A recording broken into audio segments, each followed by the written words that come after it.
Hey guys, Sean here and welcome to the F1 Word. Now there has been a lot of talk over the last few months about who Red Bull will choose as their engine supplier for next season, with the team saying last week that they would make a decision by the Austrian Grand Prix. However, at the start of this week, Renault have stated that they will not wait until then for Red Bull to make a decision and have reiterated that they are the ones who will decide on deadlines. Of course, over the Canadian Grand Prix weekend, there were also reports that Red Bull have already made the decision and will announce that they are switching to Honda in the coming weeks. So in this video, I'm going to take a quick look at the partnership between Renault and Red Bull, discuss whether Honda are the way forward, and of course, as ever, give my opinions on it all. So going right back to the beginning then, and Red Bull's partnership did start with Renault back in 2007 and of course, went on to deliver massive success. Together, they secured 4 consecutive drivers' and constructors' titles from 2010 through to 2013.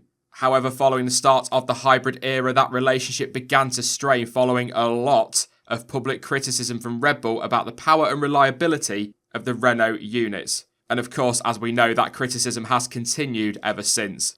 Throughout 2017, the relationship remained turbulent and there was even talk toward the back end of the year that Renault were the ones set to divorce Red Bull at the end of the 2018 season. However, there was no official word from either party on the matter, but with Toro Rosso of course making that switch to Honda after McLaren dropped their supply, speculation began to mount as to whether the main Red Bull team could actually be aiming for Honda power in 2019. Something which, given Honda's plight at the time, came as a bit of a surprise to quite a few people.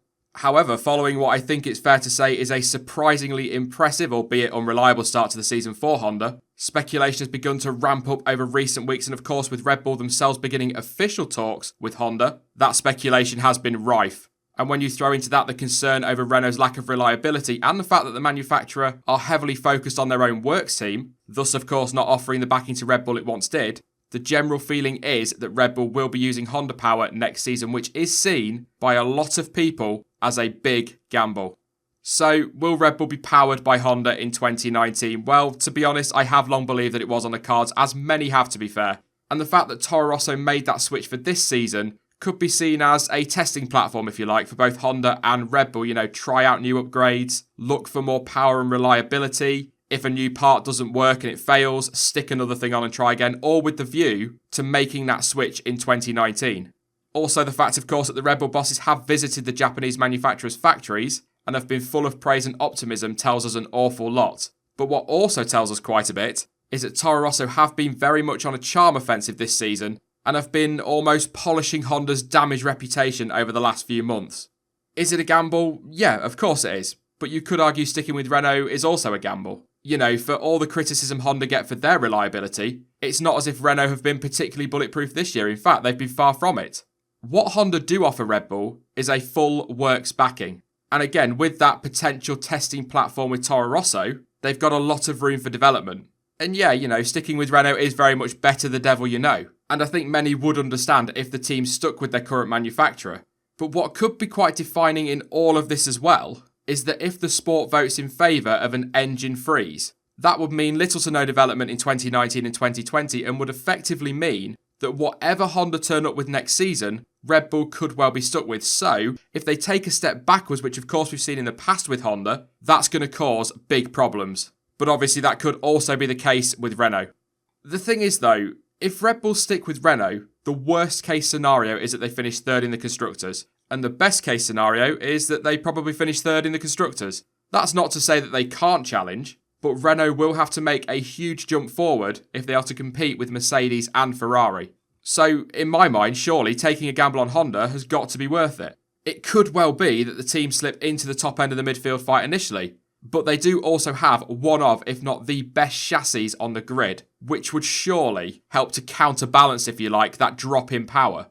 So, best case scenario if they do choose Honda is that they finish third in the Constructors' Championship, and worst case scenario is that they end up fourth or fifth. Yes, of course, that is a significant step backwards, but it's got to be worth the gamble for any potential gains. So, what do I think we're going to hear in a couple of weeks from Red Bull then? Well, to be perfectly honest, there is no doubt whatsoever, and it's quite obvious that Honda have made big strides forward this season in terms of power and indeed reliability. But then again, looking at it for the sake of balance, so have Renault. But I can't help but feel, as many do, that that relationship is almost beyond repair. There is only so many times Red Bull can publicly criticise Renault before they decide they've had enough. And to flip it around, imagine how it would be if the boot were on the other foot. Do you think Red Bull would really take that criticism from Renault? Absolutely not. So you can completely understand Renault's frustrations with that. I do think Red Bull will make the switch for 2019, and as I've already mentioned, I felt that way for a while. Yes, I have also said that sticking with Renault is a safe option, but I honestly do believe it is worth the gamble. You've got 2021 on the horizon. Honda have got the opportunity to pull a Mercedes 2014. It's unlikely to be the same dominant kind of fashion, but it does represent that opportunity. And with full works team status back again, Red Bull could well be thinking long term and looking to 2021 as the year that they potentially challenge for the title with Honda. You know, I suppose that's the ultimate question really, isn't it? Can Red Bull win a title with Honda? Well, yeah, of course they can. But I would highly doubt that would happen before 2021. And even with those rule changes, Honda have got a hell of a lot of ground to make up and it's a big ask. But once again, you could argue the same with Renault. At least with Honda, Red Bull are going to have more room for manoeuvre than they would do with Renault. They're going to have more influence, and that's something that Red Bull like in a partnership. But one more thing on 2021 to end on. There may well be new manufacturers entering the sport, and Red Bull are likely to be eyeing one of those. You know, there's talk of Aston Martin, Porsche, possibly even an independent Cosworth supply coming in. But by working with Honda up to that point over the next 2 years, you know, developing, growing together, finding solutions, perhaps making strides towards Ferrari and Mercedes, Red Bull could potentially have some very strong options on the table in the near future. As ever, they are of course just my thoughts and opinions on the Honda Red Bull Renault situation, but what are yours? Do you think Honda are worth the gamble for Red Bull, or do you think that the team are better sticking with Renault? Let me know your thoughts in the comment section down below. I will be back tonight at 8 PM UK time for F1 Daily, and there'll be more uploaded content on the channel very soon.